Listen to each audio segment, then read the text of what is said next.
새벽을 부어주소서.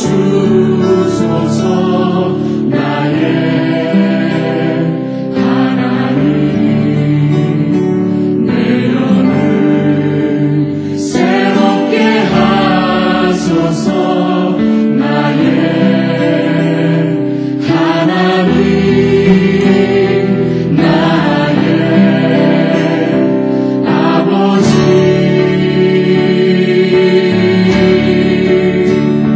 성령을 부어주소서. 나의 하나님, 내 삶을 새롭게 하소서. 나의 하나님, 나의 아버지, 나의 주님.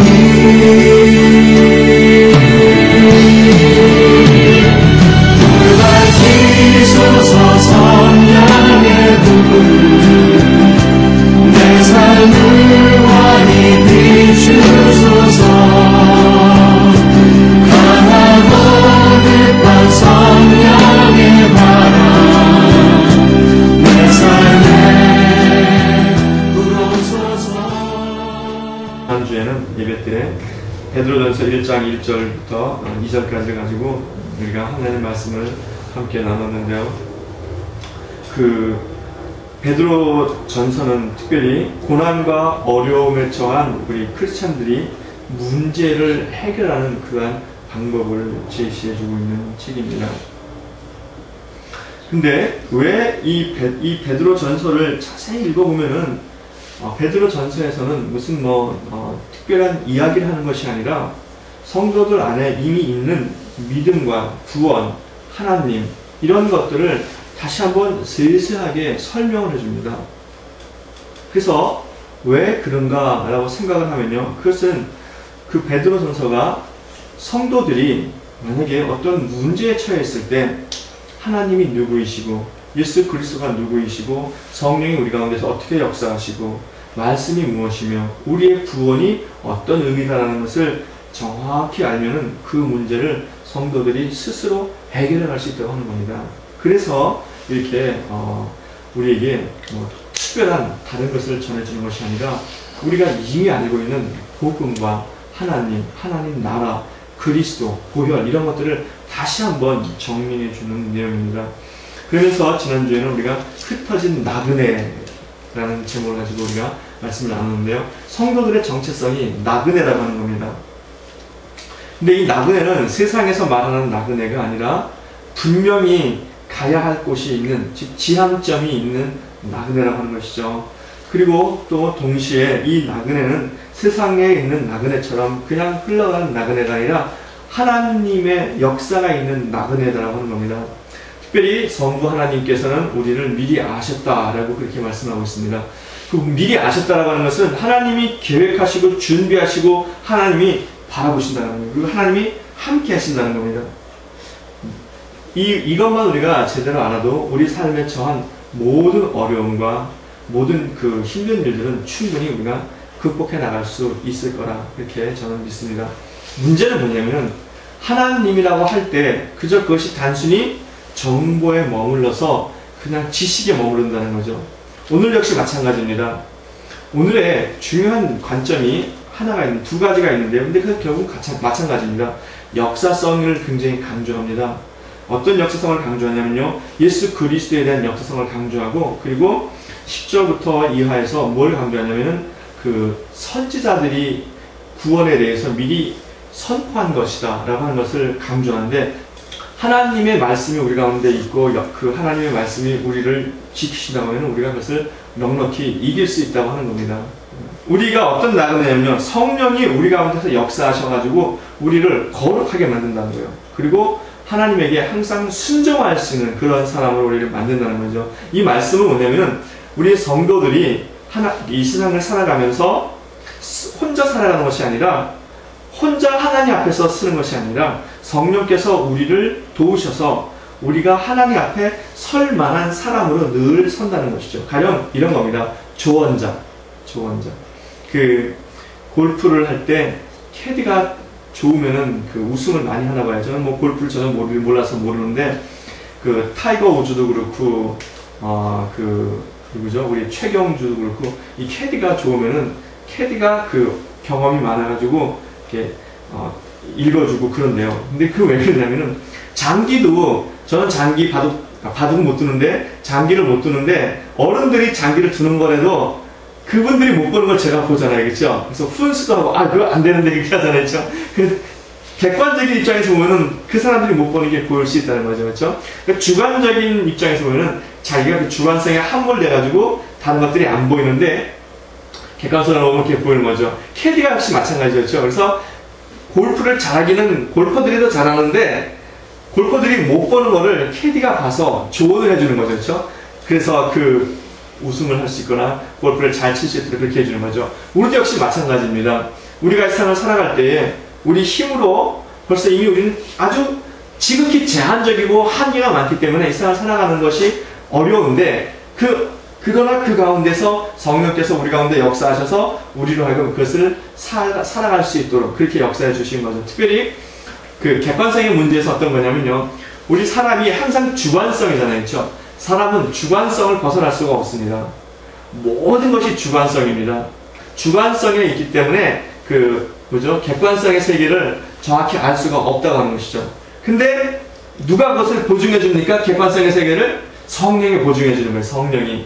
가령 우리가 어떤 사람과 대화를 하거나 어떤 일을 할 때 나는 잘한 것 같은데, 그렇죠? 근데 가끔 보다 보면 성령께서 우리에게 역사를 하셔서 마음이 불편하게 하시는 거죠. 그러면은 내가 그를 그렇게 상처 주려고 하는 마음은 아니었는데 그 마음에 그런 감동이 들면 그 상처가 됐었겠다 생각이 들어가지고 전화를 해서 풀어주기도 하고 그러잖아요. 그렇죠? 성령께서 우리를 그렇게 거룩하게 하고 그리고 하나님에게 순종하도록 그렇게 우리를 인도하시는 거죠. 그리고 마지막에 예수 그리스도께서 우리 가운데 피 뿌려 주셨다는 거예요. 즉 은혜를 입히셨다는 거예요. 하나님께 나아갈 수 있는 길을 만들어 주셨다는 겁니다. 그러니까 우리가 그냥 세상을 떠돌다 살아가는 나그네가 아니라 천국을 향해서 가는 나그네인데 그 천국을 향해서 가는 그 여정에 성령께서 우리에게 역사하시고 아버지께서 우리를 지켜보시고 예수 그리스도의 그 십자가의 보혈로 항상 우리를 보호해 주시고 우리를 감싸 주시고 인도해 주신다는 거죠. 그러니까 우리가 큰 은혜 가운데 살고 있다고 하는 겁니다. 근데요, 나그네에서 이 1장 2절에서 끄트머리에 무슨 말이냐면 택하심을 입은 자들이라고 그렇게 말합니다. 이것은 무슨 말이냐면요, 성삼위가 우리 가운데 그렇게 역사해도 우리가 그것을 택해야 한다는 거예요. 하나님의 역사를 우리가 취해야 한다는 거예요. 즉 다른 말로 말하면 받아들여야 한다는 거예요. 그래야지 하나님의 미리하심과 성령의 역사하심과 예수 그리스도의 피 뿌림의 은혜가 우리 가운데 역사한다는 겁니다. 그래서 그것을 다른 말로 표현할 때 입었다라고 표현하죠. 입었다. 그러니까 우리가 그 하나님께서 우리 가운데 역사하시는 하나님의 은혜를 우리가 날마다 우리가 취할 수 있고 그리고 그것을 입을 수 있어야 되겠습니다. 그렇죠? 그러니까 중요한 것은 아까 제가 베드로가 그 예수 그리스도에 대해서 하나님에 대해서 성령에 대해서 이렇게 정보를 계속 알려줬다 그랬잖아요. 그렇죠? 우리가 이미 알고 있는 걸 다시 정리해줬다 그러잖아요. 그런데 그것만 그치는 것이 아니라 베드로는 우리에게 이 베드로전서를 통해서 무엇을 더 말하냐면요, 역사성이라는 것을 말해가지고 그것이 실제로 일어나고 있는 것이며 그것이 우리 가운데 역사해야 한다는데 그 역사한다는 것을 표현할 때 입은 자들이라고 이렇게 표현하는 겁니다. 그래서 그러니까 취하는 거죠. 그렇죠? 그러니까 반드시 여러분 취할 수 있기를 바랍니다. 이것은 우리 신앙에서 해도 되고 안 해도 되는 그런 문제가 아니라 반드시 그렇게 해야 되는 거예요. 반드시. 믿음의 길에서는요, 앞선 사람을 따라가는 것이 굉장히 중요합니다. 베드로가 지금 이 성경 말씀을 통해서 우리에게 길을 제시하고 있지 않습니까? 그러니까 우리는 그 길을 밟고 가야 돼요. 그래서 어느 정도 가다 보면은 우리가 이미 걸어온 길은 내가 얼마든지 할 수 있는데 아직 가지 않은 길은 반드시 인도를 받아야 됩니다. 그래서 입으라 그랬어요. 입으라. 여러분 반드시 입을 수 있기를 바랍니다. 입는다는 것이 이제 이 입으라 그럴 때 이 입는 문제에서 뭐가 나오냐면 개인적인 적용이 나오는 거예요. 입는다는 게 뭐냐 나에게서 내가 매일같이 기도하는 거구나. 저는 이 말씀을 준비할 때 입는다는 것이 무엇일까라고 생각할 때 하나님께서 제게 이렇게 감동을 주신 것은 뭐냐면요.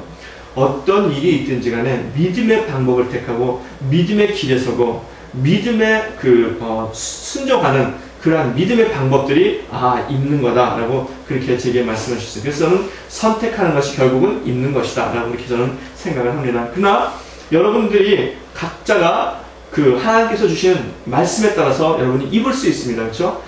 각자가 그럴 수도 있고 또 상황에 따라 다를 수 있습니다. 그렇죠? 그러니까 이 말은 무슨 말이냐면요. 우리 성도들이 매일같이 일상을 살아갈 때에 항상 어떤 일이든지 하나님과 교제 가운데서 일어나야 한다는 거예요. 이게요.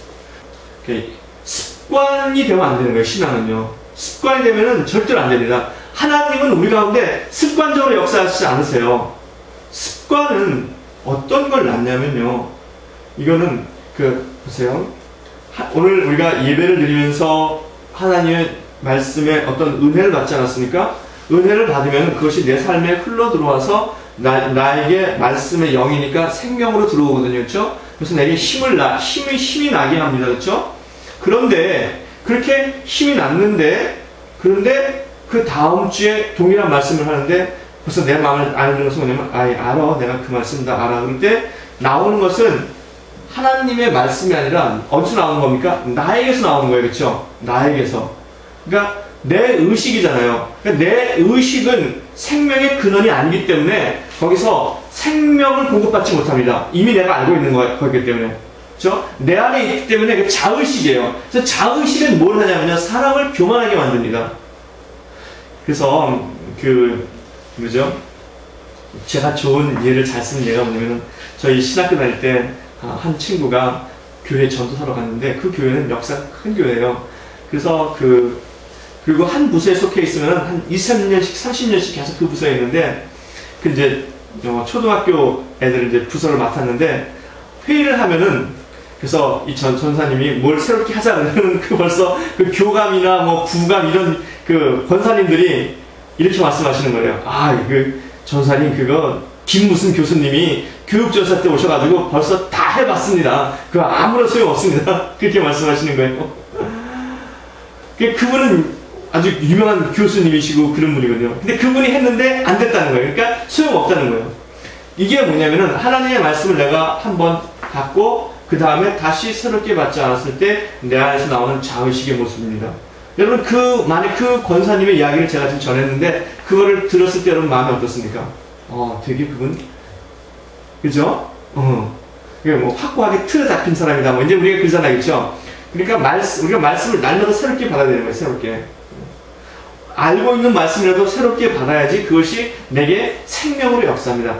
말씀으로 하나님의 말씀으로 받을 때 그것이 내게 생명으로 들어오는 것이지 내가 이미 알고 있는 것인데 라고 그러면은 자의식이 나오기 때문에 자기를 파괴해버려요. 이 자의식은 뭡니까? 사단이 우리에게 준 거예요. 아담과 하와를 유혹하기 위해서. 아담과 하와를 유혹할 때도 뭘 하고 했습니까? 자의식을 높이는 거라고 했잖아요. 네가 하나님같이 되리라 이렇게. 그러니까 여러분 우리가 말씀을 정보로 받지 마시고요. 날마다 우리 가운데 역사하시는 생명력 있는 그 말씀으로 받으시기 바랍니다. 그것을 오늘 이 말씀은 입는다. 그렇게 표현한 겁니다. 그래서 그것이 선택받은 자들인 거죠. 선택하는 거죠. 나는 또 오늘 또 이 말씀을 잡습니다. 그래서 근데 말씀이 희한한 것은 뭐냐면요. 제가 성경을 읽는데 목사가 된 이즈음에도 성경을 읽을 때마다 하나님의 은혜가 달라요.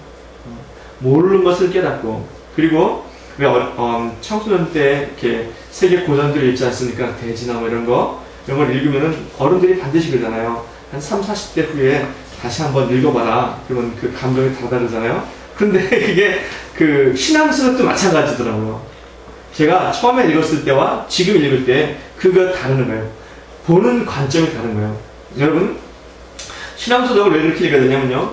어떤 아주 그 유명한 목사님이 아주 그 하나님의 은혜를 많이 받은 목사님이 그 자기의 그 처음에 관한 책을 썼어요. 그러면은 이 목사님이 쓴 내용은 처음에 관한 거지만은 지금 쓰는 이 입장은 이미 그 은혜를 충분히 받아서 자기 안에서 성숙해서 열매로 있을 때이거든요. 그렇죠? 그때 기록한 거잖아요. 그렇죠? 그래서 옛날 거를 그래서 처음에 읽을 때는 그 옛날 거의 내용을 보지만은 다시 읽을 때는 하나님의 은혜로 그분이 그렇게 열매로 있을 때에 그 내용들을 알 수 있게 돼요. 그래서 같은 단어를 읽더라도 그 단어에 숨겨져 있는 뜻을 알게 되고요. 그 단어에 있는 그 깊은 그 생수가 우리 가운데 흘러들어오는 것을 제가 느낄 수 있더라고요. 그러니까 여러분들 그렇게 항상 하나님 말씀을 이렇게 받으실 때 새롭게 받으시기 바랍니다.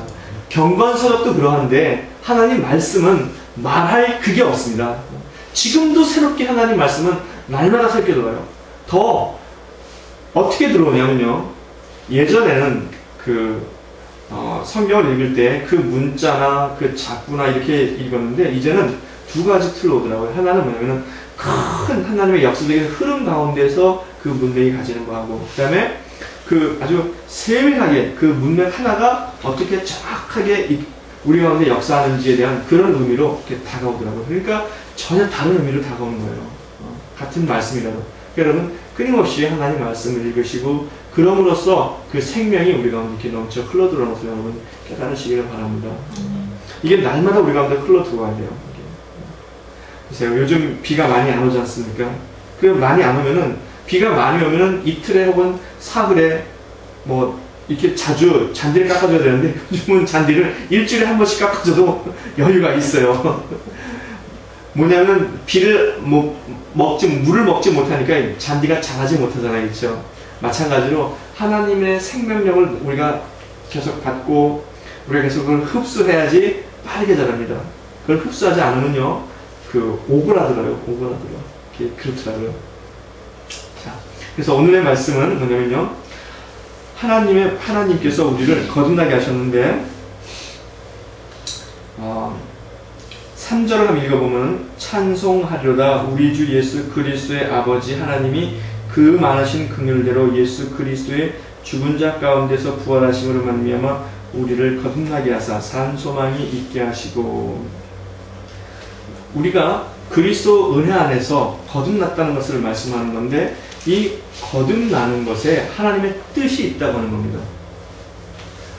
우리가 단순히 어떤 하나님께서 계획하신 그런 하나님의 그 어떤 구원의 과정 가운데서 그런 프로세싱에 의해서 우리가 기계적으로 이렇게 구원받은 것이 아니라 하나님께서 그렇게 구원을 통해서 우리에게 원하시는 뜻이 있다고 하는 뜻이.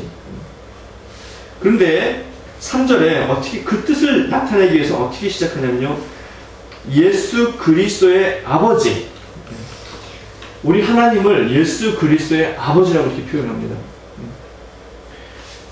예수 그리스도의 아버지 하나님이 그 많으신 긍휼대로 예수 그리스도의 죽은 자 가운데서 부활하심으로 자, 예수님이 십자가에서 이 땅에서 동정녀로 탄생하시고 본디오 빌라토에게 고난을 받으시고 그리고 십자가에서 죽으시고 그리고 부활하신 이 네 가지 사건을 지금 역사적인 이야기로 지금 다시 반복하고 있지 않습니까?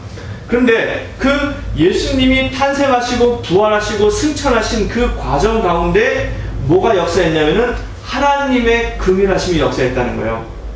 즉 이스라엘 사람들이 선자를 통해서 또 말씀을 통해서 듣고 배운 그 하나님의 긍휼하심이 그리스도에게서 온전히 나타났다고 하는 겁니다.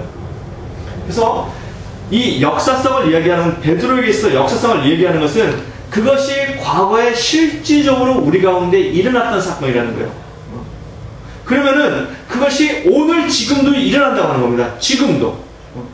과거에 그렇게 일어났고 그리고 그것이 오늘 가운데도 나타난다고 하는 것이죠.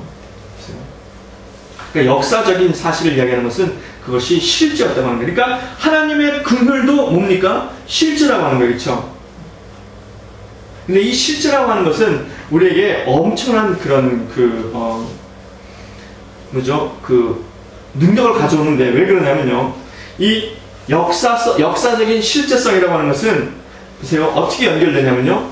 예수 그리스도가 동정녀로 탄생하시고 그리고 이 땅에서 자라시고 십자가에서 죽으시고 그 다음에 부활하시고 승천하셨잖아요. 그렇죠? 여기가 역사적인 사건이잖아요. 그 다음에 또 마지막에 남은 그리스도로 말미암는 역사적인 사건이 뭐가 있죠? 성령 강림. 그렇죠? 성령 강림. 그 다음에 또 뭐가 있죠? 주님의 다시 오심. 요 주님의 다시 오심이 우리 가운데 아직 실현이 안 됐지만은 성령의 강림은 이미 실현이 되는 역사적인 사실이잖아요. 그러니까 역사적인 사실은 그리스도를 통해서 그것이 현실 세계의 일들이 어떻게 됩니까? 영의 세계로 들어오는 거예요. 성령의 역사를 통해서. 믿습니까? 이게 굉장히 중요하다는 거예요. 그래서 이 영의 세계로 이 주님의 역사적인 사실이 우리 가운데 탁 들어오면은 어떤 일이 벌어지냐면요. 하나님은 시간과 공간이 없으세요. 믿습니까? 누가복음에 보면은 예수님께서 70인의 제자를 파송하십니다. 그러자 제자들이 돌아와서 하는 말이 뭡니까? 주께서 말씀하신 대로 우리에게 이루어지이다 그러잖아요. 그렇죠? 그러니까 주님께서 너희의 전하는 것으로 귀신이 떠나가고 뭐 이런 것으로 너희가 기뻐하지 말고 너희 이름이 하늘나라에 기록된 것으로 기뻐하라 그렇게 말씀하시잖아요. 여기서 제가 오늘 여러분에게 말씀드린 건 뭐냐면 역사적인 사실이잖아요. 그렇죠? 그러니까 예수 그리스도가 제자들을 보내왔을 때 주님이 그 70인의 제자들과 함께 하지 않았어요. 그렇죠? 근데 오늘 우리도 다시 성령께서 우리를 이 땅에 보내셨잖아요. 그렇죠? 그렇죠? 주님이 우리와 함께 하시지 않잖아요. 그 대신에 뭘로 함께 하십니까? 하나님의 영으로 함께 하시잖아요. 성령으로 함께 하시잖아요. 그렇죠? 그러니까 이 역사적인 이 현실은 뭐냐면은 영의 세계에서 그것이 다시 우리에게 현실로 나타나는 거예요. 믿으시기 바랍니다. 제가 굉장히 이게 중요한 거예요. 성경은 그 얘기를 계속 반복하고 있어요. 계속 역사적인 현실이 그리스도의 은혜 안에서 영의 현실이 되고 그것이 다시 우리 가운데 하나님의 현실, 즉 우리의 역사의 현실로 다시 나타난다는 거예요. 성령의 나타나심이라는 용어도 그런 겁니다. 우리가 성령은 흔히 영이잖아요. 그렇죠? 영인데 우리 가운데 어떻게 나타납니까? 방언으로 나타나고 치유로 나타나고 그렇죠? 그러니까 실제 하시는 역사적인 사건으로 나타나잖아요. 언제와 마찬가지로 초대교회 때 마찬가지로 이것이 다시 나타난다는 거예요. 그래서 근데 이 초대교회 때 베드로가 말하는 이 초대교회 이 사람들은 그 바로 그리스도의 역사적인 사실과 하나님의 긍휼하심으로 그들이 구원을 받았다는 거예요. 그러니까 여러분 하나님의 긍휼이 사실입니까? 가짜입니까? 사실이잖아요. 이게요. 이해가 안 되세요? 아니에요. 이해돼요? 감사합니다. 하나님의 긍휼이 사실이니까 지금 요 초대교회 요 성도들이 이제 곧 얼마 안 있으면 당하는 그 고난 가운데서도 뭐가 역사할 거라는 걸 이 초대교회 성도들은 예상할 수 있으니까 하나님의 긍휼하심이 우리 가운데 역사하겠다는 거죠. 그런데 우리가 여기서 보아야 될 거는 뭐냐면은 그 당시나 지금이나 하나님에게 있어서는 하는 게 중요한 게 아니라는 거예요. 시간과 공간이 하나님에게는 없으니까. 그쵸? 그러니까 긍휼하심을 바라고 그 긍휼하심 가운데 나아가는 사람은 하나님의 긍휼하심을 입는다는 겁니다. 이게 그 말이에요. 이게 역사성을 말하는 것이. 그리고 우리가 거듭나잖아요. 그렇죠? 여기 보면은 부활하심으로 말미암아 우리를 거듭나게 하사. 우리의 거듭남도 지금 뭐라는 겁니까? 성도들에게 역사적인 현실이라고 얘기하는 거잖아요. 이제 역사적인 현실. 응? 그렇잖아요. 그러니까 하나님의 그 여지껏 듣고 보기만 했던 그 하나님의 그 구원의 사실이 나에게 임했다는 거예요. 지금요. 역사적인 현실로. 이게 매우 중요한 거죠. 그 사실이 뭐냐면은 성도들로 하여금 어떤 상황에 있든지 그 믿음을 가지고 구원의 은혜 안에 있으면은 그것을 넉넉히 극복할 수 있다는 겁니다. 무엇으로? 하나님의 긍휼하심으로. 또 무엇으로? 우리의 믿음으로. 그러니까 보시면요, 이 사람들이 거듭난 것은 그 예수 그리스도를 믿음으로 말미암아 거듭난 거잖아요, 그렇죠? 근데 하나님의 구원의 역사를 가져오는 것도 역시 믿음이라는 거예요. 믿음. 하나님의 긍휼의 역사를 가져오는 것도 믿음이라는 거죠. 그러니까 요한은 예수 그리스도를 영접하는 자, 그를 믿는 자들에게 하나님의 자녀가 된 권세를 주셨으니라고 이렇게 이야기를 했는데, 지금 사도 베드로는 우리에게 뭐라고 말하냐면요, 우리가 예수 그리스도를 영접하면은 하나님의 긍휼하심이 우리 가운데 역사한다는 거예요. 하나님의 긍휼하심이. 그러니까 이 긍휼하심이 역사하셔서 우리를 구원에 이르게 하셨다는 거죠. 그렇죠? 그러니까 베드로와 바울이 보는 관점에서 요한과 베드로가 보는 관점에서 비슷하면서 서로 조금 그 관점을 다르게 하고 있잖아요. 그렇죠? 근데 어떤 일치하는 그런 역사를 보죠. 근데 그렇게 거듭나게 하신 하나님께서 우리에게 무엇을 주셨냐면요, 하나님의 뜻은 첫 번째 산소망이 있게 하는 거예요. 소망이 아니라 산소망입니다. 이게 산소망이 무슨 소망이냐면요, 살아있는 소망이라는 거예요. 살아있는 소망이라는 게 무슨 소망입니까? 역사하는 소망이라는 거잖아요. 역사하는 소망. 그렇죠? 그러니까 우리 안에 그 소망이 살아있게 한다는 게, 살아있게. 우리 안에 하나님의 말씀이나 그 은혜가 살아있으면 그것이 뭐가 되는 걸 지금 말하고 있나요? 역사한다고 얘기하잖아요. 그렇죠? 지금 역사성을 통해서. 그러니까 우리 안에 그 소망이 반드시 역사한다는 거죠. 그렇죠? 근데 이 소망이 무슨 소망이냐면 예수 그리스도를 부활시키는 소망이라는 거예요.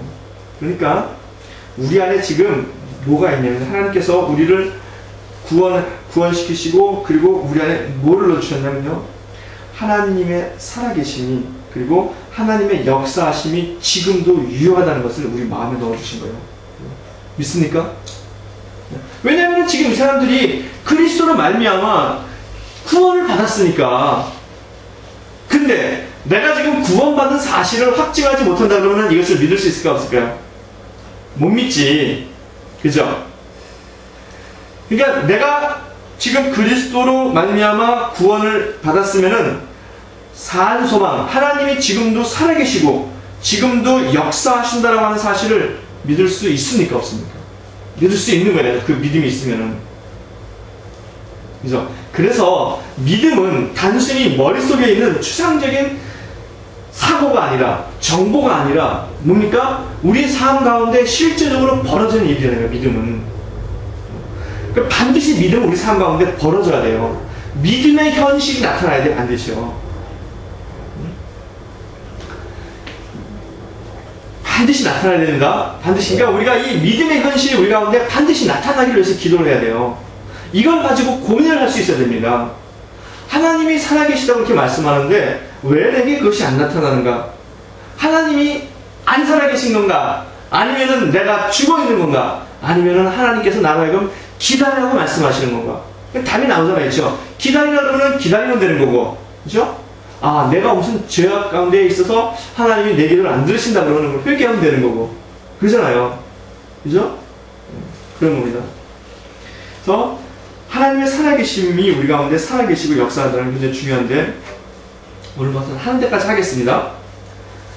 아담과 하와가 에덴 동산에서 유혹을 받잖아요. 사단이 끊어버린 게 뭐냐면요, 이런 걸 끊어버린 겁니다. 지금 우리가 하나님의 살아계시고 역사하심을 믿는 거잖아요. 그렇죠? 근데 하나님이 긍휼하심으로 그리스도를 통해서 우리를 구원하셨잖아요. 이 말은 하나님과 우리가 깊은 믿음의 관계에서 그리스도를 통해서 결속이 되어야 한다고 하는 거예요. 그렇죠? 근데 아담과 하와는 에덴 동산에서 뱀이 유혹하기 전에 하나님과 깊은 그런 믿음의 관계, 유대의 관계가 있었잖아요. 그렇죠? 하나님이 절대적인 관계였습니다. 아담과 하와에 있어. 그런데 뱀이 유혹을 합니다. 그러면서 이걸 따먹으라 그러는데, 그렇게 되는 순간에 어떻게 되냐면요, 뱀이 지금 뭐를 유혹하는 거냐면은 하나님이냐 아니면은 내 말이냐를 선택하라는 거예요. 그러니까 하나님이 절대적인 위치에서 지금 어떤 위치를 되는가? 선택하는 상대적인 위치가 되는 거예요. 그래서 하나님이 이전에는 아담과 하와의 모든 것이고 모든 주체였습니다. 하나님이 말씀하신 대로 하고 하나님과 교제하고 하나님이 그들이 늘 만나고 하나님과 이렇게 연락하는, 뭐죠? 주고받는 관계가 관계의 중심이 되었는데, 그렇죠? 하나님이 주체고 아담과 하와가 객체가 되어서 하나님 말씀을 듣고 실행하고 교제하고 거기서 생명을 얻고 그래야 되는데, 이제는 뱀이 뭐라고 하냐면요, 네가 주체가 되는 거야. 네가 주체가 돼서 나와 하나님을 선택하라고 하는 거예요. 에덴 동산 안에서.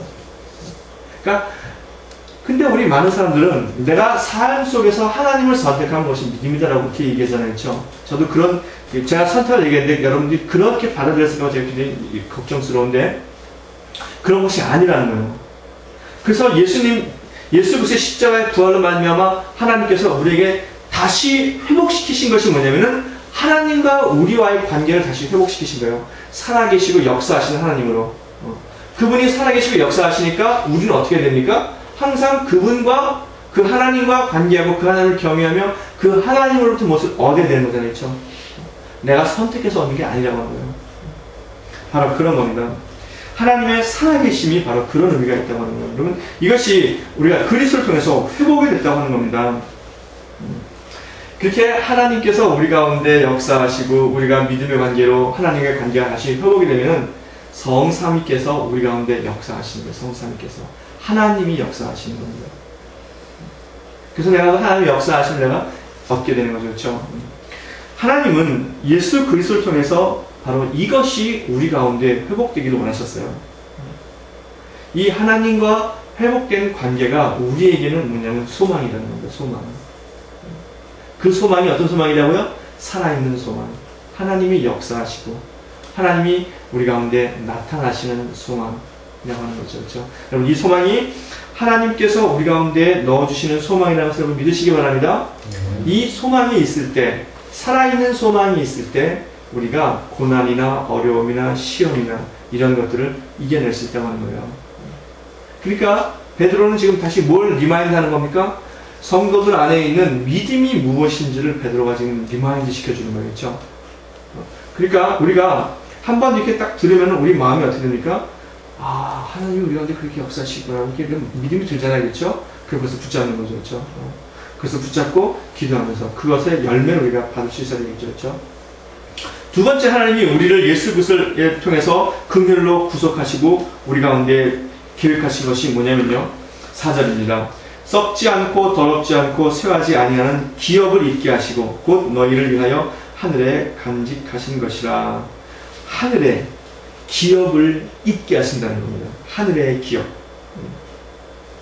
이것은 다시 말하면요, 하나님의 것을 우리가 이어받는다고 하는 거예요. 근데 이 뭐냐면요, 하나님의 기업이라는 것이 무슨 말입니까?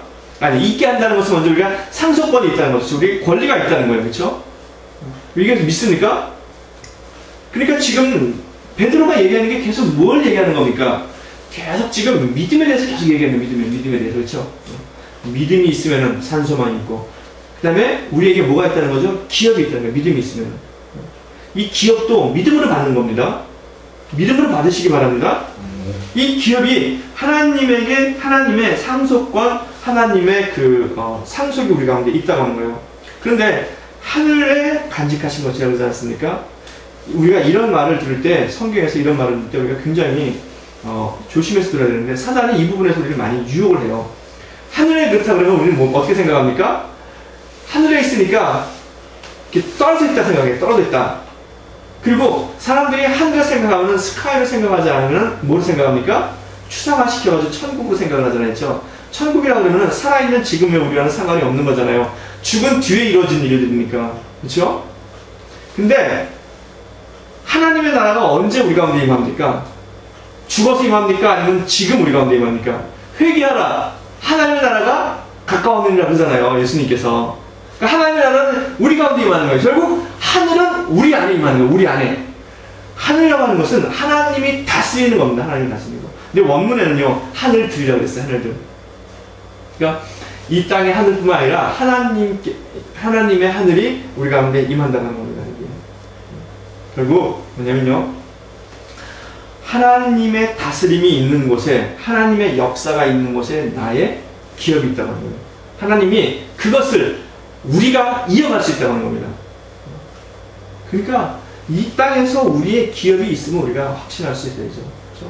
고난 가운데 있다 할지라도 우리가 우리의 기업이 있다고 하는 겁니다. 자, 보세요. 우리가 어떤 고난 가운데 있는데 내가 그 고난 속에서 그 고난만 견디면은 어떤 기업을 얻는다라고 생각하면 우리가 어떻게 견뎌낼 수 있겠습니까? 없겠습니까? 견뎌낼 수 있죠. 충분히 있잖아요. 그렇죠? 우리가 그런 힘이 생기는 겁니다. 그런 힘은. 그다음에 세 번째, 하나님께서 우리에게 마지막에 우리에게 주신 것이 뭐냐면요. 5절에 있습니다. 함께 읽어볼까요? 시작. 너희가 말세에 나타내기로 예비하신 구원을 얻기 위하여 믿음으로 말미암아 하나님의 능력으로 보호하심을 입었나니. 무엇가 있냐면요. 보호하심이 있다니까요. 보호하심. 하나님의 보호하심이 있다고 하는 겁니다. 하나님이 우리를 보호해 주신다고 하는 거예요. 어떻게 해요? 구원을 얻기 위해서. 결국 구원의 종착을 얻기 위해서. 구원의 종착이 뭡니까? 구원이라는 것이 이 땅에서 하나님 나라가 우리 가운데 이루어지고, 그리고 마지막에 우리가 하늘나라 하나님과 함께 영생하는 거잖아요. 그렇죠? 그게 구원의 종착이지 않습니까? 그 구원을 이루기 위해서 하나님께서 우리를 어떻게 하는가? 믿음으로 말미암아 하나님의 능력으로 보호하신다는 거예요. 결국 또다시 뭘 반복합니까? 베드로가 믿음을 반복하는 거예요. 믿음을. 그렇죠? 왜 베드로가 이렇게 믿음을 반복할까? 아마 베드로의 개인적인 그러한 그 신앙의 경험에서 나오는 거 아니겠습니까? 자기가 믿음이 없어가지고 예수님을 부인도 하고, 그렇죠? 근데 또다시 믿음이 생겨가지고 회개하고 주님에게 돌아오고, 또 믿음이 없어가지고 그 예수님이 부활 칭찬하셨을 때 갈릴리 바닷가에 가서 고기를 잡다가 다시 예수님을 보니까 믿음이 다시 생겨가지고, 그런데 성령이 임하니까 자기 안에 온전한 믿음이 확 생겼다는 거죠. 그래서 아마 베드로가 믿음을 강조하는 거 아닐까. 베드로만 아니라 모든 신학 성경의 기자들은 믿음을 강조하잖아요. 그렇죠? 그런 공통성이 있는 것 같습니다. 자, 근데 이렇게 우리로 하여금 구원을 온전히 이루도록 하나님이 우리를 보호하신다고 하는 겁니다. 그래서 베드로가 마지막으로 우리에게 필요한 게 뭐냐면 믿음이라는 게 믿음. 근데 저는 이 말씀을 들으면서, 이 말씀을 여러분들 전하면서 뭐가 떠올랐냐면요. 구약에 두 사건이 떠올랐습니다. 한 사건은 뭐냐면요. 열왕기하 18장부터 19장에 있는 내용인데요. 북이스라엘이 멸망하고 한 뒤에 남유다로 그 산헤립이 쳐들어옵니다. 그 아수르 왕이. 그때 아수르 왕이 그 히스기야에게 편지를 보냅니다. 항복해라. 안 그러면 뭐 다 죽여버리겠다. 나의 그 침입으로부터 벗어나는 나라가 하나도 없다. 너도 항복해라. 그렇게 얘기를 합니다. 그러니까 히스기야가 그 편지를 가지고 어디로 갑니까? 성전에 가서 벽을 향해서 울고 엉엉 울면서 기도하지 않습니까? 그러니까 이사야가 전하기를 그들이 곧 멸망하리라. 그래서 18만 5천 명이 풍설에 의해서 죽어버리지 않습니까? 그렇죠? 그래서 그 당시 북이스라엘과 남유대는 영토의 차이에서 엄청난 차이가 있습니다. 남유다는 아주 작은 지역입니다. 근데 그 당시 전 중동 지역을 휩쓸었던 아수르에서부터 보호를 받은 나라예요. 그 이스라엘이, 유다가. 어떻게 그렇게 됐습니까? 하나님의 은혜로 보호받았죠. 그런데 그 후에 시드기야 왕 때입니다. 시드기야 왕 때 유다가 멸망했잖아요. 그렇죠? 근데 그 바벨론의 그 느부갓네살이 왕이 되면서 그 예루살렘을 침공해 옵니다. 그래서 예루살렘 성을 포위해버려요. 그러자 시드기야가 그 예레미야의 말을 듣고 그 이스라엘 사람들에게 하나님 말씀대로 그 살자 그래서 잡혀있는 종들을, 이스라엘 사람인데 이스라엘의 종이 된 사람을 다 풀어주자 그럽니다. 그렇게 풀어줬는데 말씀대로 지키지 않았습니까? 그런데 어떤 일이 벌어졌냐면요. 그 느부갓네살이 포위를 푼 일이 벌어졌어요. 왜 포위를 풀었냐면요. 애굽의 군대가 느부갓네살을 치러 군대가 이제 출발한 거예요. 그러니까 양쪽에서 두 곳에서 전선을 형성하면 어렵잖아요. 그렇죠? 그러니까 느부갓네살이 애굽을 치고 그리고 예루살렘 치러 다시 이렇게 오기를 했는데, 그래서 애굽을 치러 간 거예요. 그래서 포위가 풀린 겁니다. 그런데 이 시드기야 왕이 참 그 성경을 통해서 깨달음을 배우지 못한 겁니다. 너무너무 안타까운 사실이에요. 그렇게 하자 몇 달이 안 돼서 이스라엘 사람들과 이 시드기야가 다시 이것을 자기들이 그 언약을 했던 것을 다시 해체하고 예전 풍습대로 다시 종들로 잡아들인 거예요. 그자 느부갓네살이 돌아와서 예루살렘 성을 포위해서 예루살렘이 망해버렸습니다. 역사의 가정이라는 것은 없지만은 만약에 시드기야가 그때 히스기야처럼 하나님의 말씀으로 이스라엘을 남유다를 새롭게 무장을 했다 그러면 어떻게 됐을까 하는 그런 가정을 한번 생각해 봅니다. 여러분 어땠을 것 같습니까? 이미 지나간 역사이기 때문에 우리가 뭐라고 말할 수는 없는데 그러나 히스기야 때는 분명히 그런 일이 생겼었습니다. 바로 이겁니다. 우리가 하나님의 능력으로 보호하심을 입었다. 지금 우리가 입고 있는 겁니다. 입고 있는 겁니다. 그렇죠? 그렇다 그러면은 우리가 소막, 어려움이나 환난이나 고난 가운데서 우리가 무엇을 해야 됩니까? 하나님에게 나아가야 되는 거죠. 그렇죠? 소망을 넉넉히 이길 수 있는 힘이 우리 가운데 주어진다고 하는 겁니다. 이것이 성경을 통해서 성경 속에 있는 사건들을 통해서 우리에게 성경이 말씀하시는 내용입니다. 그러니까 반드시 여기서 우리가 교훈을 얻을 수 있어야 되죠. 그렇죠? 그래서 우리에게 필요한 것은 믿음이라고 하는 겁니다. 여러분 믿음을 가지시기 바랍니다. 예수 그리스도를 영접할 때만 믿음이 필요한 것이 아니라 예수 그리스도 영접 이후에 우리가 하나님의 은혜 가운데 살아나기 위해서 믿음이 필요한 것이고요. 환난과 고난 가운데서도 우리가 하나님께서 주시는 것들을 잊지 않느냐기 위해서도 우리가 믿음이 필요합니다. 여러분 이 믿음에 온전히 설 수 있기를 주의 이름으로 축원합니다. 말씀을 마치겠습니다. 기도하겠습니다.